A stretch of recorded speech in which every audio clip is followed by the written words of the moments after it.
E aí, tem bolha nos fundos imobiliários?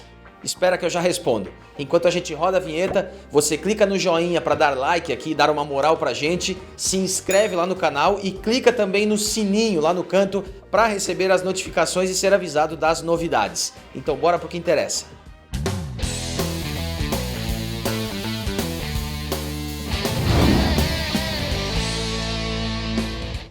Bom, e o que são então fundos imobiliários? Para quem ainda não sabe, tem um vídeo aqui que explica em detalhes essa modalidade de investimento. De todo modo, a ideia aqui é só contextualizar. Fundos imobiliários são, na verdade, condomínios de investidores, né? Investidores que se juntam o seu capital e dispõem isso em um fundo que vai aplicar esse dinheiro em imóveis, de modo a gerar renda a partir da administração desses imóveis, como também ter a possibilidade de ganho através da valorização das cotas desses fundos imobiliários. Então quem aplica, em geral, espera que a partir daquele capital ele gere uma renda mensal, como se fosse você comprar lá um apartamento ou uma sala comercial, e também tem a expectativa de que eventualmente aquele fundo, né, a cota daquele fundo, aliás, se valorize em relação ao tempo. Como você também, quando compra uma sala e tem a possibilidade de dali 2 ou 3 anos vender ela com algum lucro. Bom, é assim que funciona a grande maioria dos fundos imobiliários e eles existem aí de várias modalidades. Pode ser fundos que aplicam apenas em hospitais, apenas em shopping centers, galpões logísticos, salas comerciais, entre tantas coisas. A gente já falou bastante disso aqui e esse vídeo também traz mais detalhes sobre isso. Existem os fundos imobiliários de papel, aqueles que aplicam em contratos de renda, né, atrelados ao mercado imobiliário, e também os fundos de tijolos, que aí é bem óbvio, né, são aqueles que investem efetivamente nos imóveis. Além do que tem os fundos de fundos, então que seriam mistos, porque cabe a eles aí fazer a aplicação em qualquer fundo imobiliário, né, há um fundo imobiliário que aplica em outros fundos imobiliários, e a partir daí ele escolhe aqueles que estão com maior potencial, com a melhor renda, dependendo da estratégia que o gestor define.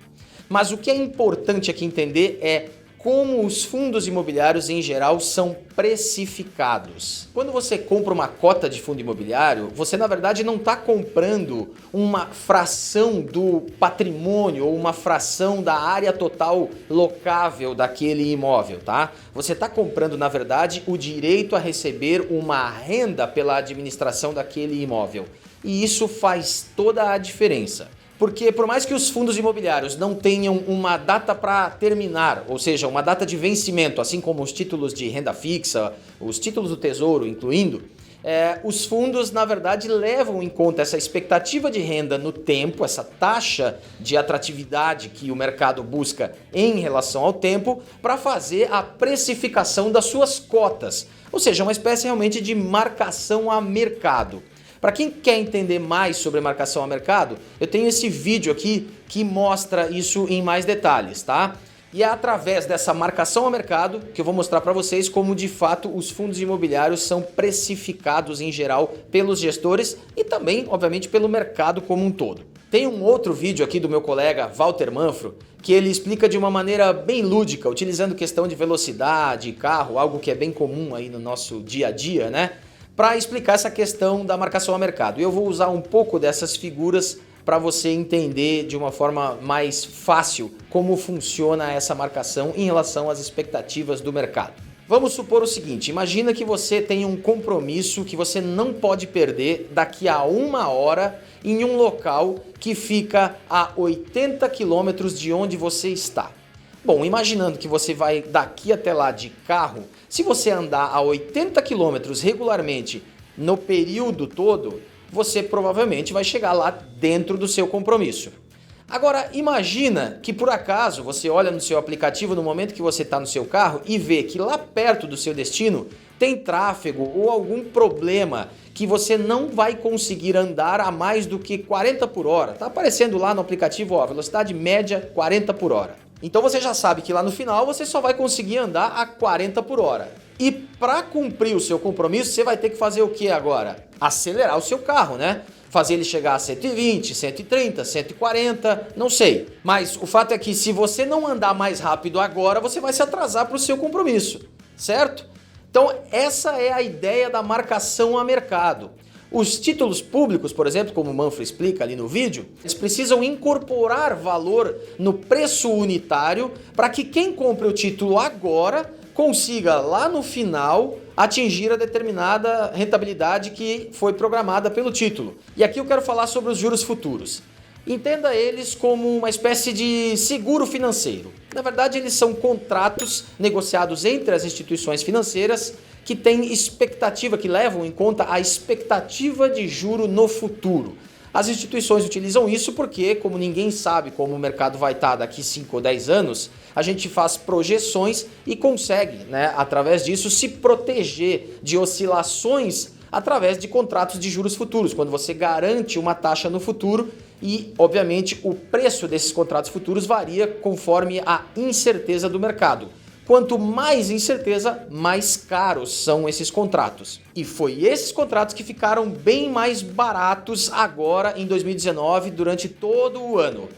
Basicamente, é como imaginar que esses juros futuros mais baixos são aquele impeditivo lá que você viu no seu aplicativo na velocidade do carro.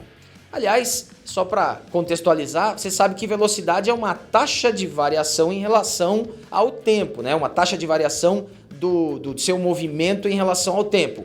Pois bem, o juro nada mais é do que uma taxa de variação, a taxa de variação do seu capital em relação ao tempo. Então nós estamos falando, na verdade, de duas taxas e eu acho que o exemplo cabe bem aqui. Com isso, esses juros futuros mais baixos, houve uma precificação para cima dos fundos imobiliários. Não exatamente pelos gestores, mas a mercado, ou seja, de um modo geral, o mercado entendeu que os fundos imobiliários poderiam dar um retorno maior e agora, nesse momento, o valor presente deles aumenta em relação ao futuro por conta dessa expectativa de que o juro no futuro será mais baixo. É basicamente a ideia dos títulos públicos e isso levou a uma precificação positiva ou para cima, dos fundos imobiliários nesse período. Isso justifica muito da alta que eles tiveram aí nos últimos meses. Bom, isso contribuiu aí para a precificação para cima, do valor presente dos fundos imobiliários por conta dessa expectativa de renda que você tem, como eu falei. Você, na verdade, está comprando o direito de receber aquela renda. Mas tem mais coisa envolvida que acabou também levando a uma alta dos fundos imobiliários e eu entro nesse detalhe agora. E eu já mencionei isso aqui, que é a questão dos juros mais baixos, Pois bem, os juros caíram, a gente está vivendo uma nova realidade e o mercado está mudando e as pessoas se adaptando. Essas pessoas podem ser as físicas, as institucionais, as empresas, está todo mundo vivendo essa nova realidade. E a gente até brincou chamando que isso na verdade poderia ser o processo de extinção do investidor conservador, Eu falei disso nesse vídeo aqui se você quiser lá dar uma conferida. Por conta disso, muitos gestores, pessoas físicas também, tiveram que se adaptar a essa nova realidade e procurar ativos com maior rentabilidade, se expor um pouquinho mais ao risco. Esses fundos, principalmente fundos de pensão aí que têm grandes capitais sob administração, buscaram ativos no mercado capazes de trazer um potencial maior de rentabilidade para aquele capital que eles estavam gerindo. E foi aí que os fundos imobiliários apareceram como uma opção bem interessante, porque num espectro de risco, os fundos imobiliários se encontram mais ou menos no meio do caminho entre o que seria uma renda fixa tradicional e uma renda variável, como ações, que tem muito mais exposição e muito mais volatilidade. Só esse aumento de demanda dos fundos imobiliários, ou seja, mais gente buscando e comprando, fez o preço também ir para cima. É natural, tudo que você tem uma oferta mais limitada e muita procura faz o preço daquele produto aumentar. É a tal da lei da oferta e demanda mesmo, E assim a gente viu, somada a essa questão da precificação presente, os fundos imobiliários se elevando, subindo, se valorizando ao longo de todo o ano de 2019, mas especialmente nos últimos meses. Parece que o pessoal, naquela história de não querer entregar rentabilidade baixa para os clientes, resolveu se coçar aí, como a gente brinca, lá no final do ano, a partir de setembro, outubro, e sair lá daqueles títulos públicos para começar a buscar opções mais interessantes do mercado. Viram os fundos imobiliários e mergulharam de cabeça. Isso levou o preço bastante para cima. Teve fundos que só nesse período aí de outubro a dezembro acabou se valorizando mais de 30%, 40%. Bom, esses dois fatores somados já explicam por que dessa valorização abrupta dos fundos imobiliários nos últimos 4, 5 meses do ano. De qualquer maneira, a gente está aqui para falar sobre se existe ou não uma bolha dos fundos imobiliários. E aí eu preciso entrar num outro detalhe. No início do ano agora de 2020, saiu uma notícia de que haveria a possibilidade de tributação dos proventos dos fundos imobiliários, que são aqueles aluguéis que eles pagam mensalmente, né? Seria no valor de 0,12%. Isso é a 8ª parte de 1%. Isso é muito pouco. Não é por isso que você vai tomar a decisão de investimento. Mas isso funcionou como um trigger, como a gente chama no mercado, ou seja, um gatilho. Quando saiu essa notícia, muita gente aproveitou para se desfazer dos fundos e realizar os lucros, tá? Então, na verdade, o que aconteceu foi quase que um efeito manada, porque foi o gatilho que se precisava, a notícia que o pessoal queria para começar a vender. E essa venda excessiva levou os preços dos fundos lá para baixo. Ocorreu o que a gente chama aqui de correção de mercado. Então muita gente ganhou dinheiro, como eu disse, teve gente que comprou fundo e teve 30%, 40% de valorização. Quando viu essa notícia, aproveitou para realizar lucro. E assim, um monte de gente foi atrás e a gente viu muitos fundos corrigindo bastante, chegando inclusive aos valores que eles estavam lá em junho, julho, agosto de 2019. Só nessa queda agora aí do início do ano, o IFIX, que é o índice que mede a variação das cotas dos fundos imobiliários, caiu quase 7%. Agora também ele já tinha se valorizado mais de 30% em 2019. Então muita gente que comprou lá no início do ano, ou até depois, ainda está com um bom lucro. E essa questão específica da tributação dos dividend yield, ou os proventos, né, os rendimentos dos fundos imobiliários, é algo que uma hora ou outra vai acabar acontecendo. Isso já vem sendo tratado faz um bom tempo, o Congresso está discutindo propostas de reformas tributárias que incluem a tributação de dividendos, né? Então é algo que você tem que colocar aí no preço. Uma hora, como eu disse, vai acontecer, a exemplo do que já acontece na absoluta maioria dos países do mundo. Então a gente chegou até aqui nesse vídeo para poder falar com mais propriedade de que a gente simplesmente não acredita de que existe uma bolha nos fundos imobiliários. Muito pelo contrário, eu acho que eles estão numa evolução sustentável.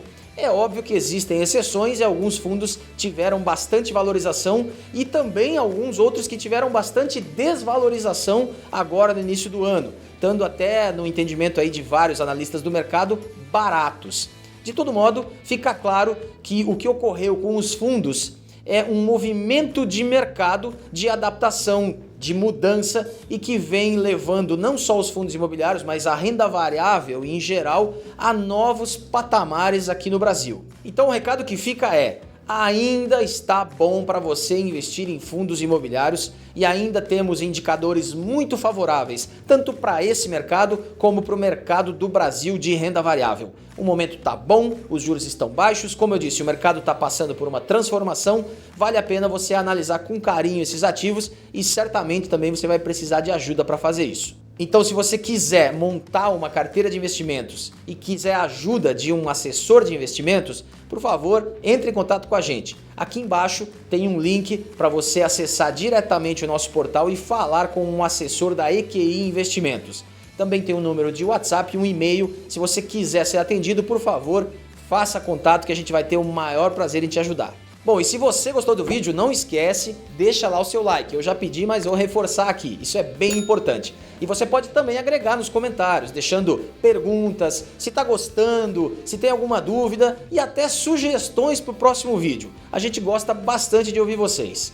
Então, pessoal, bons investimentos para vocês e até o próximo vídeo.